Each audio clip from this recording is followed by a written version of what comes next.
Hello, मैं Pankaj sir, आप सभी का स्वागत है हमारे यूट्यूब चैनल जीएसपी क्लासेस @1 पर। हर दिन की तरह आप लोगों के लिए फिर से लेकर के आया हूँ आज फिजिक्स भौतिक विज्ञान, जिसमें चल रहा है मेरा क्या यूनिट एंड डायमेंशन।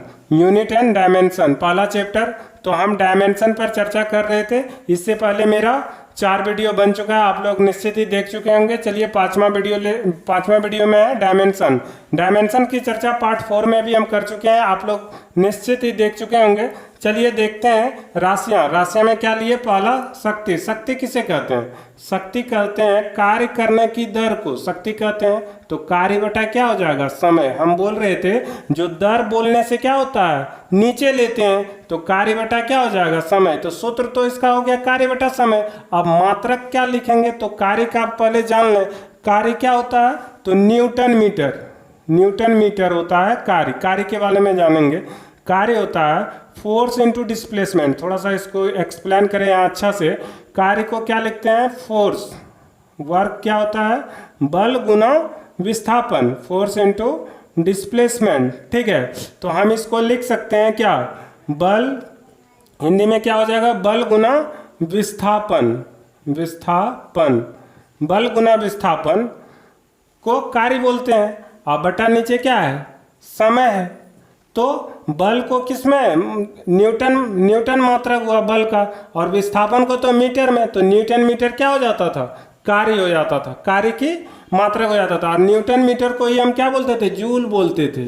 याद रखिएगा, न्यूटन मीटर क्या होता है? जूल होता है। तो चलिए ये नोट कर लिए होंगे, इसको थोड़ा अच्छा से लिखें। तो इस तरह से हम कार्य के बारे में जान गए। तो कार्य का क्या हो जाएगा? न्यूटन मीटर बटे समय, नीचे है टाइम, तो टी हो जाएगा। सेकंड होगा, करने का मतलब तो सेकंड। तो अब चलिए इसका ये करते हैं। तो न्यूटन को हम क्या लिखते थे? किलोग्राम मीटर पर सेकंड। किलोग्राम मीटर पर सेकंड स्क्वायर। ये क्या था? बल का। बल का SI मात्रक है किलोग्राम मीटर पर सेकंड स्क्वायर। तो चलिए अब, और मीटर इंटू में मीटर है तो मीटर। अब बाई सेकंड को क्या? सेकंड ही रखेंगे। तो यहाँ क्या देखने को मिल रहा है? तो 1 सेकंड से 1 सेकंड कट जाएगा, और आगे जा कर के किलोग्राम मीटर और मीटर इंटू होगा तो क्या हो जाएगा? Metre square. मीटर इंटू होगा तो मीटर स्क्वायर। और ये कटेगा नहीं, ये सेकंड नहीं कट रहा है, क्योंकि यहाँ प्रति सेकंड स्क्वायर है और ये नीचे सेकंड है। तो क्या हो जाएगा? सेकंड क्यूब हो जाएगा। क्या हो जाएगा? Second cube. तो चलिए अब लिखते हैं इसका बीमा किस तरह से लिखेंगे शक्ति का, समझ पाए? हाँ, सेकंड क्या है? स्क्वायर है, और नीचे सेकंड है, तो सेकंड क्यू हो गया, कटेगा क्यों? अब किलोग्राम, द्रव्यमान को हम किस में लिखते हैं? द्रव्यमान को एम में लिखते हैं जब डायमेंशन लिखेंगे, चूंकि मूल राशि पर, फंडामेंटल यूनिट पर हम लोग जो पावर लगाते हैं उसी को तो बीमा कहते हैं। तो चलिए एम लिखेंगे, द्रव्यमान के लिए एम हो गया। और मीटर स्क्वायर, ये चूंकि मीटर किस में? लंबाई को मापते हैं मीटर में, तो एल, चूंकि एल स्क्वायर होगा जब मीटर स्क्वायर है। और बटे क्या? टाइम को, टाइम के लिए क्या? टी लेने बोले हैं डायमेंशन के लिए, तो सेकंड क्यू है, तो टाइम क्या हो जाएगा? क्यू। और इसको जब सिंपल करेंगे तो ml2 T−3। ml2 T−3 अच्छा से याद रखें। शक्ति की बीमा हम क्या निकाले? ml2 T−3। चलिए अब आगे बढ़ते हैं। कोणीय वेग। कोणीय वेग किसे कहते हैं? कोणीय वेग होता है कोण बटा, कोणीय वेग क्या होता है? तो कोणीय वेग होता है कोण बटा समय। कोण बटा समय, इसका सूत्र होगा कोण बटा समय। और कोण बटा समय का अगर मात्रक लें तो कोण का क्या हो जाएगा? रेडियन। क्या हो जाएगा? रेडियन पर सेकंड। रेडियन पर सेकंड। चलिए ठीक है, तो रेडियन का हम डायमेंशन में, बीमा में कुछ लेते हैं क्या? नहीं। और द्रव्यमान तो है नहीं, तो बीमा लिखने के लिए क्या होगा? कोणीय वेग का तो m तो 0 हो जाएगा, और लेंथ यहाँ है क्या? नहीं है, तो l भी क्या हो जाएगा? 0 हो जाएगा। और नीचे क्या है? प्रति सेकंड है, तो t लेंगे, और जब इसको सिंपल करेंगे तो m0 l0 T−1। अतः इसे हम सिर्फ T−1 भी लिख सकते हैं। किसका? कोणीय वेग की बीमा हमें क्या याद रखना है? T−1। अब चलिए देखते हैं आवृत्ति का। आवृत्ति क्या होता है? तो कंपन। क्या होता है? कंपन प्रति सेकेंड। कंपन प्रति सेकंड को क्या बोलते हैं? आवृत्ति। मतलब एक सेकंड में कंपनों की संख्या को क्या बोलेंगे? आवृत्ति। अतः कंपन प्रति सेकंड को क्या बोलते हैं? इसका मात्रक क्या हो जाता है? हर्ट्ज होता है। HZ से इसको संकेत करते हैं। तो कंपन प्रति सेकंड हर्ट्ज, ठीक है। तो HERTZ हर्ट्ज, ठीक है। अब इसका कंपन का कोई डायमेंशन में लिखने का है क्या? नहीं। तो m तो है नहीं यहाँ द्रव्यमान, तो m 0, l भी लंबाई भी नहीं है, तो यहाँ भी क्या हो जाएगा? 0, l भी 0, और प्रति सेकेंड है तो t नीचे होगा। अब जब इसको सिंपल करते हैं तो क्या हो जाएगा? m 0, l 0, t इनवर्स 1 हो जाएगा। क्योंकि t नीचे है, ऊपर ले जाएंगे, यहाँ पावर कुछ भी नहीं है तो समझेंगे 1 है, और ऊपर जाएगा तो इधर प्लस है तो वहाँ -1 हो जाएगा। तो इसको भी सिंपल हम याद क्या रख सकते हैं? t inverse 1। तो साफ पता चल रहा है जो कोणीय वेग और आवृत्ति की दोनों की बीमों क्या है? सेम है। दोनों की बीमों सेम है। चलिए, तो हम देख पा रहे हैं प्रत्येक में अगर हमको सूत्र अगर जान जाएंगे और उसका अगर मात्रक लिख लेंगे तो हम बीमा आराम से निकाल सकते हैं। चलिए अब कोण के बारे में पढ़ते हैं। तो कोण क्या होता है? चाप बटे त्रिज्या। कोण क्या होता है? चाप बटे त्रिज्या। अच्छा से लिखें। कौन ये दिखाई नहीं दे रहा, फिर से लिख देते हैं। कोण क्या होगा? तो चाप बटे त्रिज्या। चाप बटे त्रिज्या कौन होगा? चाप बटे त्रिज्या। तो चलिए यहाँ देखते हैं। चाप क्या होता है? चाप की कोई डायमेंशन में लिखने का है क्या? नहीं। और द्रव्यमान यहाँ है क्या? नहीं। तो इसका चाप बटे त्रिज्या होता है किसका? कोण का। तो कोण का हम देखेंगे चाप बटे त्रिज्या, इसकी कोई मात्रा नहीं होता है। कोई मात्रा नहीं है। चाप बटे त्रिज्या की कोई मात्रा नहीं है। चाप बटे त्रिज्या नहीं होगा। यहाँ थोड़ा सा सुधार ले। कोण का क्या हो जाएगा? कोण का तो चाप बटे त्रिज्या, ये तो सही लिखे थे, ये क्या था? सही था, चाप बटे त्रिज्या। अब चाप बटे त्रिज्या है तो इसकी मात्रक क्या हो जाएगा? मात्रक तो कोई मात्रक नहीं। और जब मात्रक ही नहीं है तो बीमा भी क्या होगा? नहीं होगा। जिसका मात्रक नहीं होता है उसका बीमाहीन लिखते हैं उसको। मतलब बीमा नहीं होगा। ठीक है, क्या होगा? बीमा नहीं होगा। चलिए अब देखते हैं आगे। जड़त्व आघूर्ण। जड़त्व आघूर्ण क्या होता है? तो न्यूटन गैलीलियो का जड़त्व का नियम जो था, न्यूटन के फर्स्ट नियम से जो रिलेट करता है, यदि कोई वस्तु स्थिर है तो वह स्थिर अवस्था में ही रहेगी, या कोई वस्तु गतिशील है तो वह गतिशील अवस्था में ही रहेगी जब तक किसी बाहरी बल द्वारा उसके परिस्थिति को चेंज करने के लिए उसे अब बाहर से बल न लगाया जाए, तब तक वो अपने स्थिति को बरकरार बनाए रखेंगे। इसी को तो न्यूटन का फर्स्ट लॉ कहते हैं, न्यूटन के प्रथम नियम। और न्यूटन के प्रथम नियम को ही क्या बोलते हैं? जड़त्व का नियम, या इसे ही क्या बोलते हैं? गैलीलियो का नियम। तो चलिए जड़त्व आघूर्ण, यहाँ तो बोल रहा है जड़त्व आघूर्ण, तो जड़त्व आघूर्ण क्या हो जाएंगे? तो जड़त्व आघूर्ण जो है वो क्या हो जाएंगे? द्रव्यमान गुना क्षेत्रफल। क्या लिखेंगे? द्रव्यमान। चूंकि कोई भी चीज अगर एक जगह, समझेंगे इस तरह, कोई भी चीज एक जगह अगर स्थित है और वह टस से मस नहीं हो रहा, जब तक कोई हम बाहरी बल उसे नहीं लगा रहे हैं, तो ये तो एक द्रव्यमान, कुछ तो कुछ इसका द्रव्यमान है, और ये कुछ तो कुछ एरिया तो कवर किए हुए हैं। तो जड़त्व आघूर्ण क्या हो जाएंगे? याद रखने के लिए याद रखेंगे द्रव्यमान गुना क्षेत्रफल। क्या हो जाएंगे? द्रव्यमान गुना क्षेत्रफल।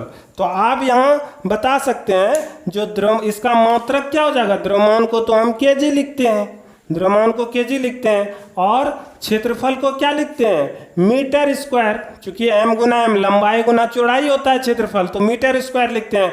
तो अब इसका अगर हम बीमा निकालें तो द्रव्यमान के लिए क्या लिखने बोला है? m, और लंबाई कि लंबाई यहाँ क्या हो जाएंगे, क्योंकि मीटर स्क्वायर है तो एल स्क्वायर, और टी समय है क्या, नहीं है, तो टी क्या लिख देंगे 0। तो अतः हम इसे फाइनली क्या लिख सकते हैं ml2। ml2 याद रख सकते हैं, जड़त्व आघूर्ण की बीमा क्या हो जाएगा ml2। इसका सूत्र याद रखें, किस प्रकार याद रखेंगे, जड़त्व कोई अपना कोई एक वस्तु है जो कुछ ना कुछ अपना एक स्पेस तो घेरा होगा क्षेत्रफल, और द्रव्यमान भी होगा, तो द्रव्यमान गुना क्षेत्रफल को क्या बोलेंगे, जड़त्व आघूर्ण। चलिए देखते हैं कुछ इंपॉर्टेंट राशियां। तो गुरुत्वाकर्षण, इसके बाद क्या है गुरुत्वाकर्षण। तो गुरुत्वाकर्षण के बारे में हम सबसे पहले जान लें, जो ग्रेविटेशनल फोर्स क्या होता है। पृथ्वी पर ब्रह्मांड में किन्हीं दो वस्तुओं के बीच लगने वाला बल उनके द्रव्यमान के समानुपाती होते हैं, और उनके बीच के दूरी के क्या होते हैं, व्युत्क्रमानुपाती होते हैं। इसे थोड़ा समीकरण से समझें, इक्वेशन से समझें, तो क्या हो जाएगा, बल जो होता है दो वस्तुओं के बीच लगने वाला बल उन दो वस्तुओं के द्रव्यमान m1 गुना m2 के क्या हो जाएंगे, m1 गुना m2 के समानुपाती होते हैं। जिसे समीकरण अगर इक्वेशन 1 लिखें तो दूसरा क्या होगा, जो बल ग्रेविटेशनल फोर्स जो है उनके बीच के दूरी के क्या होते हैं, व्युत्क्रमानुपाती होते हैं। इसको अगर समीकरण 2 लिखें और इस तरह से समीकरण 1 in equation 1 and 2 in equation 1 and 2, तो क्या हो जाएगा F समानुपाती m1 गुना m2 बटे are square, m1 Guna m2 बटे आर स्क्वायर। अगर यहाँ जैसे ये समानुपाती हटेगा तो कांस्टेंट आएगा, और कांस्टेंट को क्या लेते हैं, बड़ी जी, तो m1 गुना m2 बटे आर स्क्वायर। और यहाँ से अगर हम बड़ी जी का मान निकालते हैं, अगर यहाँ से बड़ी जी का मान निकालते हैं तो क्या हो जाएगा, f गुना आर स्क्वायर, तो एफ आर स्क्वायर बटे नीचे ये मल्टीप्लाई में, चूंकि जी के साथ मल्टीप्लाई में था तो कहाँ चले जाएगा, नीचे m1 गुना m2, द्रव्यमान 1 गुना द्रव्यमान 2। और इस तरह से हम क्या, तो गुरुत्वाकर्षण नियतांक का सूत्र प्राप्त कर लेते हैं। आइए अब इसे आगे बढ़ाते हैं। यहाँ तक हम जान गए जो किस तरह से हम गुरुत्वाकर्षण नियतांक के सूत्र प्राप्त कर सकते हैं। चलिए अब इसके बीमा की तरफ चले, बीमा कैसे निकलेगा। तो सूत्र हम जान चुके हैं, सूत्र क्या हो जाएगा फिर से एक बार लिख देते हैं। तो गुरुत्वाकर्षण नियतांक मतलब जी बराबर एफ गुना आर स्क्वायर बटे m1 गुना m2। इसको अगर हिंदी में, इसे अगर हिंदी में लिखें तो क्या हो जाएगा, बल गुना, चूंकि आर स्क्वायर दूरी है तो दूरी का क्या, दूरी का स्क्वायर बटे द्रव्यमान 1 गुना द्रव्यमान क्या 2। ठीक है, अब चलिए मात्रक कैसे निकालेंगे। तो बल का मात्रक क्या होता है, न्यूटन होता है, और दूरी का मात्रक क्या होता है, मीटर स्क्वायर। चूंकि दूरी का मीटर होता है और स्क्वायर है तो क्या हो जाएगा, मीटर स्क्वायर हो जाएगा। क्या हो जाएगा, मीटर स्क्वायर। अब बटे क्या, द्रव्यमान 1 गुना द्रव्यमान 1, चूंकि कोई भी द्रव्यमान रहे तो उसका तो केजी होता है ना मात्रक, तो केजी गुना केजी, तो क्या हो जाएगा, इसको अगर फाइनली हम लिखें तो हो जाएगा न्यूटन मीटर स्क्वायर पर क्या, केजी स्क्वायर हो जाएगा। चूंकि नीचे है तो पर केजी स्क्वायर बोलेंगे, तो ये इसकी क्या निकल गया, मात्रक निकल गया। ठीक है, अब चलिए मात्रक अगर हम जान गए तो अब इसका बीमा निकालते हैं। तो बीमा, तो न्यूटन को हम बोले थे क्या लिखते हैं, केजी मीटर पर सेकेंड स्क्वायर। ठीक है, और मीटर स्क्वायर इसमें गुना में है, मीटर स्क्वायर। ठीक है, केजी स्क्वायर इसमें क्या है, प्रति केजी स्क्वायर था तो बटे में है केजी स्क्वायर। तो यहाँ आप देख सकते हैं जो 1 केजी से 1 केजी कट जाएगा। ठीक है, अब मीटर और मीटर स्क्वायर दोनों इनटू में है तो मीटर क्यूब हो जाएगा। तो चूंकि फाइनली क्या आएगा, ऊपर आएगा मीटर क्यूब प्रति सेकेंड स्क्वायर बटे नीचे क्या, सिर्फ 1 केजी बचा। तो इसे अगर फाइनली लिखा जाए तो क्या हो जाएगा, केजी इनवर्स 1, ठीक है, मीटर क्यूब और सेकेंड इनवर्स 2। चूंकि सेकेंड भी तो प्रति सेकेंड स्क्वायर था, उसको भी ऊपर ले जाएंगे तो क्या हो जाएगा, इनवर्स 2। तो अब इसे देखिए बीमा में कैसे कन्वर्ट करते हैं, बीमा कैसे इसका निकालते हैं। तो केजी को तो एम लेने बोले हैं, चूंकि चूंकि 1 kg है तो चूंकि पावर है इन्वर्स 1 तो इन्वर्स 1 लिखेंगे। फिर मीटर, मीटर किसके लिए होता है? लंबाई के लिए। केजी होता था द्रव्यमान के लिए तो एम लिए, और मीटर होता है लंबाई के लिए तो क्या लेंगे? एल। तो क्या हो जाएगा? L Q. और सेकंड किसके लिए होता था? टाइम के लिए, तो टी लेना है, टी लेना है तो टी इनवर्स 2। तो इस तरह से finally M inverse 1 L3 T inverse 2। ये किसका बीमा निकल के आया? ये आया गुरुत्वाकर्षण का जो VVI है। बहुत इंपॉर्टेंट है क्योंकि थोड़ा सा लेंथी पड़ जाता है निकालने में। इसे हम याद रख सकते हैं M inverse 1 L3 LQ T inverse 2। चलिए इस तरह से गुरुत्वाकर्षण नियतांक की बीमा स्पष्ट हुआ होगा। अब चलिए देखते हैं प्लांक नियतांक। प्लांक नियतांक क्या होता है? तो प्लांक नियतांक जो होता है ऊर्जा बटे आवृत्ति। क्या होता है? प्लांक नियतांक होता है ऊर्जा बटे आवृत्ति। इसका सूत्र क्या हो गया? प्लांक नियतांक का सूत्र हो गया ऊर्जा बटे आवृत्ति। चूंकि उससे पहले हम ऊर्जा जान लें। क्या ऊर्जा क्या होता है? ऊर्जा बराबर कार्य ही होता है। कार्य एक प्रकार की ऊर्जा ही है। चूंकि कार्य और ऊर्जा दोनों की क्या है? बीमा सेम है। कैसे? तो हम कार्य का क्या लिखे थे? Newton metre. अब चलिए ऊर्जा, कोई भी आप एक ऊर्जा लीजिए तो काइनेटिक एनर्जी लेते हैं। चलिए काइनेटिक एनर्जी लेते हैं तो हाफ एम वी स्क्वायर। तो हाफ एम वी स्क्वायर हो गया। तो अब चलिए हाफ, ये क्या है? ये तो कांस्टेंट पार्ट है। एम क्या है? द्रव्यमान है तो इसको लिख देते हैं द्रव्यमान। उसके बाद भी क्या है? वेलोसिटी है। तो वेलोसिटी को हम कैसे लिखते हैं? मीटर प्रति सेकेंड। चूंकि इस पर स्क्वायर है तो यहाँ भी स्क्वायर चढ़ जाएगा। तो इस तरह से क्या आएगा? द्रव्यमान। क्या आएगा?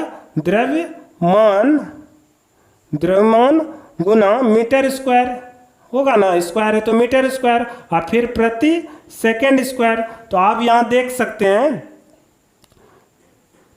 काइनेटिक एनर्जी बराबर हाफ एम वी स्क्वायर। ठीक है, तो द्रव्यमान गुना मीटर स्क्वायर प्रति सेकेंड स्क्वायर। तो ये क्या आया? यहाँ इसका अगर हम ये लिखें, द्रव्यमान को क्या लिखेंगे? केजी, और मीटर को क्या ये तो मीटर स्क्वायर है और प्रति सेकेंड स्क्वायर है। तो केजी मीटर स्क्वायर प्रति सेकेंड स्क्वायर ये क्या है? कार्य की ही तो है। कार्य क्या होता है? तो आप कार्य से इसका थोड़ा ये कर देते हैं, फोर्स इंटू डिस्प्लेसमेंट होता है। बल गुना विस्थापन होता है। तो बल का क्या होता है? बल का होता है किलोग्राम न्यूटन। न्यूटन को हम क्या लिखते थे? बल का लिखते थे किलोग्राम मीटर प्रति सेकेंड स्क्वायर। ठीक है, और डिस्प्लेसमेंट को क्या करते थे? मीटर। क्योंकि डिस्प्लेसमेंट जो होगा, विस्थापन जो होगा वो तो दूरी में हुआ, तो उस तरह से किलोग्राम। अब क्या हो जाएगा अगर इनटू कर दें फाइनली, तो किलोग्राम मीटर स्क्वायर प्रति सेकेंड स्क्वायर। ये क्या आ जाता है? ये तो फोर्स इंटू डिस्प्लेसमेंट है तो ये तो वर्क का आ जाता है। किसका आता है? वर्क का आ जाता है। और वर्क का क्या हो जाएगा? मात्रक क्या हो जाएगा? किलोग्राम मीटर स्क्वायर प्रति सेकेंड स्क्वायर, जो यहाँ फाइनली आया। और वर्क, और देखिए यहाँ आप जो ऊर्जा का यहाँ जो काइनेटिक एनर्जी का निकाले, इसका भी तो किलोग्राम मीटर स्क्वायर प्रति सेकेंड स्क्वायर है। इस तरह से हम कह सकते हैं जो कार्य और ऊर्जा दोनों